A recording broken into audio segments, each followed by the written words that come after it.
आपकी प्रतिक्रिया। मैं इस पे एक चीज कहूंगा कि इसके पहले प्रियंका गांधी का बंगला खाली कराया गया था, आपको याद होगा। और आपको पता है प्रियंका गांधी के बंगले में कौन रह रहा है इस समय, किसको अलर्ट है? अमित मालविया। अमित मालविया क्या सांसद है, क्या एमएलए है, क्या है? सिर्फ नरेंद्र मोदी या भाजपा की कहेंगे जो ट्रोल आर्मी है उसके प्रमुख है, या फेक आर्मी के प्रमुख है। तो आप इससे समझ सकते हैं, या नफरत फैलाने वाली टीम के मुखिया है। तो जो भी आप समझे, तो साहब उनको ये बंगला दिया गया, वो किसी संवैधानिक पद पर नहीं। और ऐसे एक सिर्फ अमित मालविया नहीं, ऐसे बहुत सारे। क्या लालकृष्ण आडवाणी 2019 से सांसद हैं कहीं, या मुरली मनोहर जोशी कहीं सांसद है?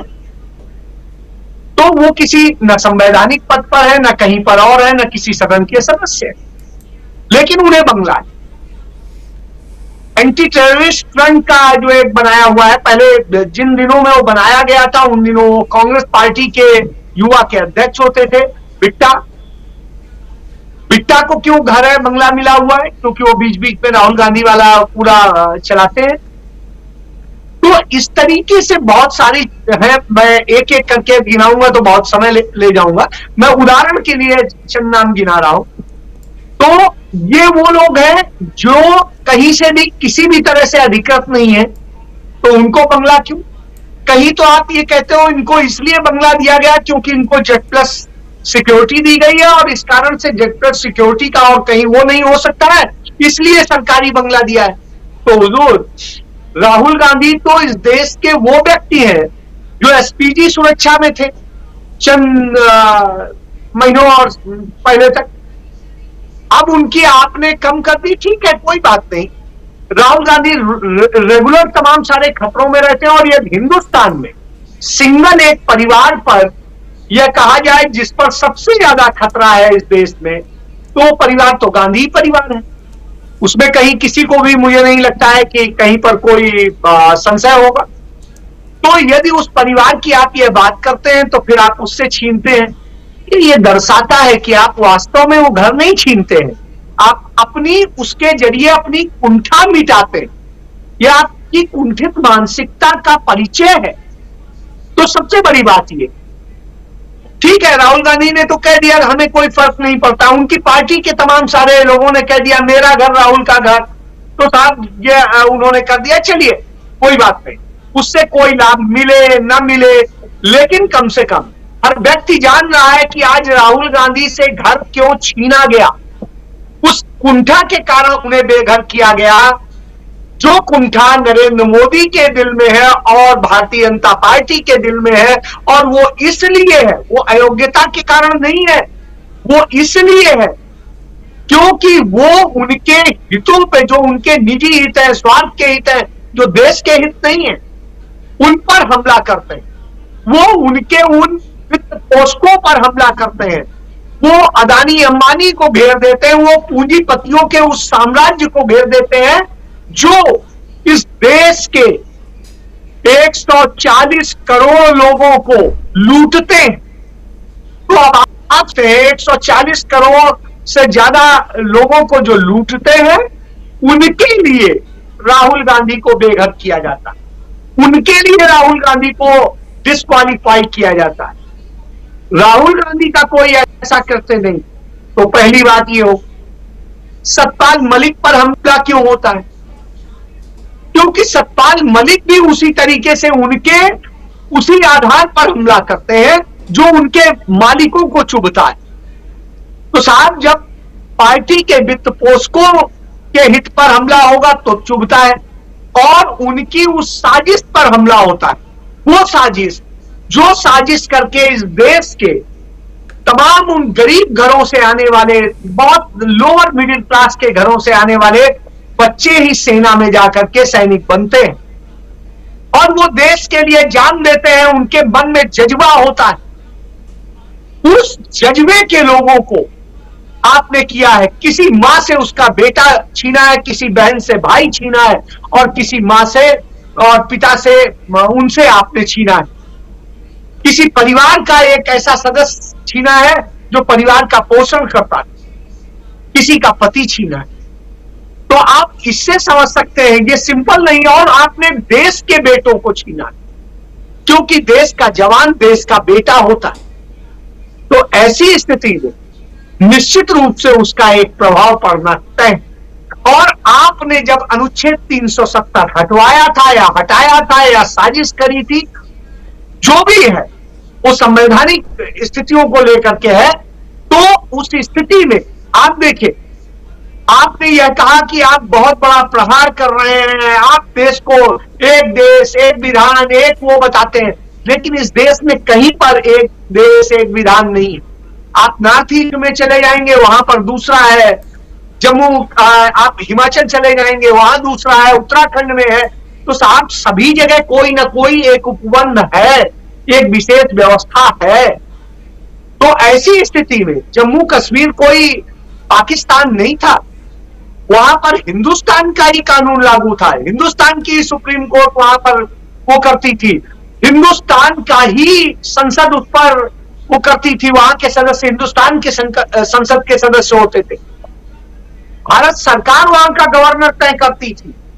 तो हुजूर कहानियां तो आप मत बताएं, आपने भ्रष्टाचार के लिए अपने चंद पूंजीपतियों को, और मलिक साहब ने वो एक्सपोज कर दिया कि अपने चहेते पूंजीपतियों को स्थापित करवाने की आप कोशिश कर रहे थे, उसका दबाव डाला जा रहा था और उसके लिए कराया जा रहा। तो आपके चैनल पर भी और उस पर मैंने देखा जिस तरीके से प्रशांत जी का वो इंटरव्यू, बड़ा बेहतरीन इंटरव्यू, और मैं कहता हूं कि मतलब ये एक प्रकार से हिंदुस्तान के लिए एक बड़ा आई ओपनर था। लेकिन कितनी आंखें खुलेंगी कितनी नहीं खुलेंगी मैं नहीं जानता हूं, लेकिन इतना जरूर जानता हूं कि जैसा कह रहे थे गर्ग साहब, तो गर्ग साहब की बात से मैं पूरी तरह सहमत हूं कि इसको जब पुलवामा वाला अटैक का होता है और सारी चीजें होती तो एक अलग तरह से संदेश जाता है, और वो जा रहा है। और उसके बाद में लगातार हमारे सैनिक मर रहे हैं। 2014 से लेकर के अब तक जितने हमारे सैनिक शहीद हुए उतने सैनिक तो इतिहास में नहीं शहीद हुए शांति काल। तो आप ये समझिए, तो मरवाने का रिकॉर्ड तो भाई आपके ही समय में बना है। तो हुजूर आप मरवाते हैं, आपके लोग अपना ही विमान मार के गिरा देते हैं और फिर कहते हैं कि पाकिस्तान ने मार दिया या ये हो गया या वो हो गया, कहानी बताते हैं। फिर कहानी दूसरी आती है, आप कहते हैं बालाकोट का आपने स्ट्राइक कर दी और क्या होती है, सैटेलाइट पिक्चर से आता है आप कौवा मारा है। तो हुजूर मैं नहीं कहता हूं, लेकिन मुझे तकलीफ होती है आप सेना का गलत इस्तेमाल करते हैं। हमारे देश की सेना का शौर्य बहुत ऊंचा, लेकिन इस तरह की आप हरकतें करके हमारी सेना का मान गिराते हैं। हमारी सेना के लोगों को चीन के लोगों ने निर्मम हत्या कर दी, पीट पीट कर 20 सैनिकों को मार डाला। हमारे यहां घुस आए, इतना कब्जा कर लिया 2000 वर्ग किलोमीटर की जमीन, और आप कहते हैं ना कोई घुसा है, ना कोई घुसाया है, ना कोई ये है ना वो है। आप समझिए इससे ज्यादा शर्मनाक स्थिति क्या हो सकती है। वो आके हमारी सीमा पे अपने गांव बसा रहे हैं, डोकलाम में सड़क बना ली, दूसरी पूरी ऊपर बन रही है, रोड इन बिल्ड योजना पे काम हो रहा है। तो ये सब देखिए आप जिस तरह हो रहा है। उसके बाद हमारा व्यापार, प्रचार करते हैं हमारे वाणिज्य मंत्री कि हमारा व्यापार अमेरिका से इतना बढ़ गया, लेकिन छिपाते हैं कि हमारा व्यापार घाटा कितना बढ़ गया, छिपाते हैं कि चीन के साथ में हमारा कितना ऐतिहासिक रूप से व्यापार बढ़ चुका है और व्यापार घाटा एक हाइट पर है। तो आप समझिए जब यह स्थिति हो तो देश के लिए इससे ज्यादा गर्त की स्थिति क्या हो। हर चीज में उनको लाभ दिया जा रहा है और हमारी जेब से निकाला जा रहा है, खींचा जा रहा है, लूटा जा रहा है, कहीं हाउस टैक्स के नाम पे, कहीं जीएसटी के नाम पे, कहीं किसी और टैक्स के नाम पे, कहीं सेस के नाम पे। तो आप समझिए कहीं हमारे कुकिंग गैस पे, कहीं पेट्रोल पे, कहीं डीजल पे, कहीं किसी चीज पे, पानी पे। आप कल्पना करिए पानी पे जीएसटी लग रहा है, आप कल्पना करिए दवाओं पे, ऐसी दवाओं पे जीएसटी लग रहा है जिन पे सोचा नहीं जा सकता था। आप नमक पे भी जीएसटी लगने लगा है, जो नमक कर के खिलाफ गांधी जी ने इतना बड़ा आंदोलन किया था। रोटी पे टैक्स लगने लगा है, जो कहा जाता था रोटी, कपड़ा और मकान, 3 चीजें हमारा हक है। और कांग्रेस के समय में एक होता था कि हाँ साहब, यदि आप अपना मकान बनाते हैं और उसके लिए लोन लेते हैं तो आपको एक सब्सिडी दी जाएगी जो हेल्प करेगी आपको होम लोन। आज स्थितियां क्या है? तो आपको हर तरह से लूटा जा रहा है, और जब लूट करके यह शासन, यह साम्राज्य खड़ा किया जा रहा हो, तो ऐसी स्थिति में सतपाल मलिक जैसा व्यक्ति यदि बोलता है, सच बोलता है, तो उसे सीबीआई का भी नोटिस आएगा, पुलिस भी परेशान करेगी। और हुजूर ये जान लीजिए, वहां की जो रेजिडेंट वेलफेयर एसोसिएशन है, उसका जो प्रेसिडेंट है वो भी भाजपा का है। इसलिए जानबूझ के ये किया गया। अरे भाई, हमारे आपके यहाँ घर के बगल में कोई आता है, वहां पे करे, वहां पे जिस जगह कोने में कर रहे थे वहां तो किसी को डिस्टर्बेंस भी नहीं था। जिस समय कर रहे थे उस समय कोई सैर का भी टाइम नहीं था कि कहने आप जो है वॉक कर रहे थे। उस समय तो वास्तव में दोपहर का वक्त है, किसी को डिस्टर्बेंस नहीं था। लेकिन जबरदस्ती आपको ये करना है, इसके लिए तो अब आप कल्पना करिए, जब आपको जबरदस्ती ही करनी है तो कुछ भी करते रहिए, सत्ता है, आप उसको एंजॉय कीजिए। जी जी बिल्कुल।